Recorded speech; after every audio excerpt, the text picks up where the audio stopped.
তারা দুর্ভাগ্য, যেমন আমি একটা ছবির নাম বলতে চাই 'আকালের সন্ধানে'। তাতে ননীবাবু বলে একজনের মেকআপ করেছিলেন অনন্ত দাস সেই সময়। ওই মেকআপটা ছিল সেই সময়ের, এবং এখনো কিন্তু অনেক স্টাডিতে পড়ানো হয় ওই মেকআপটা নিয়ে। আজকে যেমন আমরা প্রস্থেটিক্স পাচ্ছি, ভ্যারাইটি মেটেরিয়াল আছে, সেই সময় তো ওইটা ছিল না। তারা কিন্তু তুলো গাম দিয়েই ক্রিয়েট করেছিলেন, এবং একসময় আমিও তাই করতাম।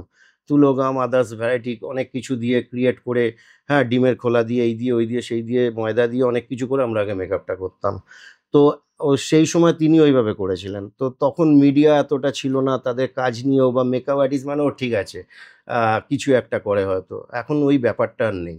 সো এর জন্য আমি থ্যাংকস জানাবো মিডিয়া পারসনদের প্রত্যেককেই, এবং যারা সত্যিকারের আজকের জেনারেশন অনেক বেশি award about the work and everything. তো তাদের জন্যই কিন্তু আজকে প্রচারটা আরো বেশি আরকি।